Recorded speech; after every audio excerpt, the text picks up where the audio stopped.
सबको जय मसीह की। प्यारे मित्रों, आज हम एक बहुत ही गहरे और महत्वपूर्ण विषय पर चर्चा करने वाले हैं। शीर्षक है, पापों से पश्चाताप कैसे करें। मित्रों, ये कोई साधारण बात नहीं है, बल्कि यह एक ऐसा विषय है जो आपके जीवन को पूरी तरह से बदल सकता है। हम सबने अपनी जिंदगी में कुछ न कुछ गलतियां की हैं, कुछ ऐसे पाप किए हैं जिनके लिए हमें पछतावा है। लेकिन अच्छी बात यह है कि परमेश्वर ने हमें पश्चाताप करने का एक रास्ता दिया है, जिससे हम अपने पापों से मुक्ति पा सकते हैं और एक नई शुरुआत कर सकते हैं। सबसे पहले हम जानेंगे, पश्चाताप क्या है।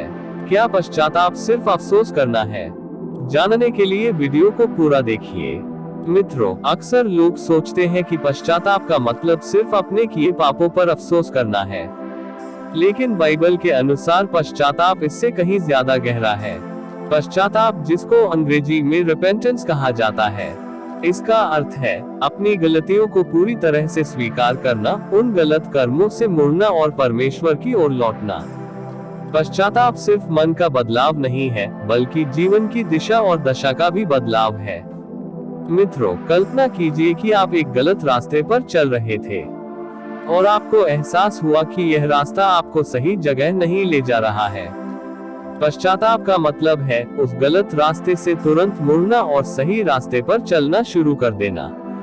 पश्चाताप आपके हृदय का एक बदलाव है, जहां आप अपनी पुरानी आदतों और इच्छाओं को छोड़कर परमेश्वर की इच्छा को अपनाते हैं। मित्रों, रोमियो 3:23 में वचन कहता है, क्योंकि सब ने पाप किया है और परमेश्वर की महिमा से रहित है। हमारा पाप हमें परमेश्वर से दूर करता है, एक ऐसी दीवार खड़ी कर देता है जो हमें उनके प्रेम और आशीषों से अलग रखती है। पश्चाताप ही वह पुल है जो हमें उस दीवार को पार करने और परमेश्वर के करीब आने में मदद करता है।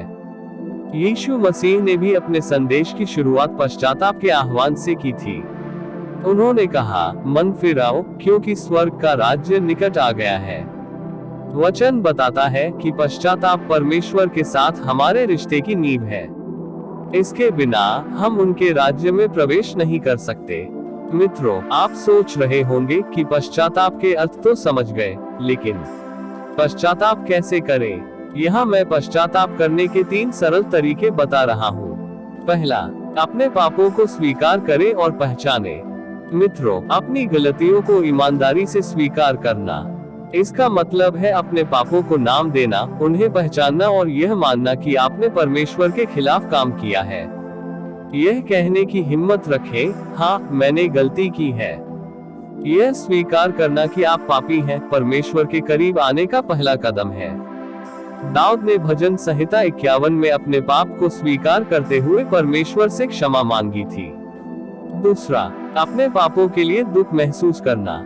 इसका मतलब है कि आपको अपने पापों के लिए दुख महसूस हो, सिर्फ इसलिए नहीं कि आपको उनके परिणाम भुगतने होंगे, बल्कि इसलिए कि आपने परमेश्वर के पवित्र हृदय को ठेस पहुंचाई है। यह दुख आपको अपने पापों से मुड़ने और परमेश्वर की ओर लौटने की प्रेरणा देगा। बाइबल में 2 कुरिन्थियों 7:10 में लिखा है, परमेश्वर की इच्छा के अनुसार का दुख पश्चाताप उत्पन्न करता है। तीसरा, अपने पापों से मुड़े और परमेश्वर की ओर लौटे। मित्रों, यह पश्चाताप का सबसे महत्वपूर्ण हिस्सा है। कार्रवाई करना। इसका मतलब है अपने पाप में जीवन को छोड़ना और परमेश्वर की इच्छा के अनुसार जीना शुरू करना। यदि आपने चोरी की है तो चोरी करना बंद करें। यदि आपने झूठ बोला है तो सच बोलना शुरू करें। यह एक सक्रिय निर्णय है कि आप अपनी जिंदगी की बागडोर परमेश्वर को सौंप दें और उनके वचनों के अनुसार चले। यह एक नई शुरुआत है जहां आप अपनी आदतों, विचारों और कार्यों को परमेश्वर के अनुकूल बनाते हैं। मित्रों, जब आप ईमानदारी से पश्चाताप करते हैं तो परमेश्वर आपको पूरी तरह से क्षमा कर देते हैं। बाइबल कहती है, यदि हम अपने पापों को मान लें तो वह विश्वासयोग्य और धर्मी है और हमारे पापों को क्षमा करेगा और हमें सब अधर्म से शुद्ध करेगा। यह परमेश्वर का अद्भुत प्रेम है कि वह हमारे पापों को याद नहीं करता, बल्कि हमारे सारे पापों को क्षमा करता है। मित्रों, पश्चाताप का जीवन हर मनुष्य को परमेश्वर के करीब लाता है। यह आपको शांति, आनंद और एक नया जीवन देता है। यह एक ऐसा रिश्ता है जहां आप परमेश्वर के साथ चलते हैं, उनसे सीखते हैं और उनकी आशीषों को पाते हैं। आइए मेरे साथ इस प्रार्थना को करें। हे परमेश्वर, मैं अपने पापों को स्वीकार करता हूँ। मुझे दुख है कि मैंने आपको ठेस पहुंचाई है। मैं अपने पापों से मुड़ना चाहता हूँ और आपकी ओर लौटना चाहता हूँ। यीशु मसीह के नाम में मुझे क्षमा करें और मुझे एक नया जीवन दे। आमीन। यदि आप इस प्रार्थना को ईमानदारी से करते हैं तो परमेश्वर आपके जीवन में एक अद्भुत बदलाव लाएंगे। आपकी जिंदगी कभी वैसी नहीं रहेगी। अगर यह संदेश आपके दिल को छुआ है तो कृपया वीडियो को लाइक करें, शेयर करें और चैनल को सब्सक्राइब करना न भूलें। God bless you all.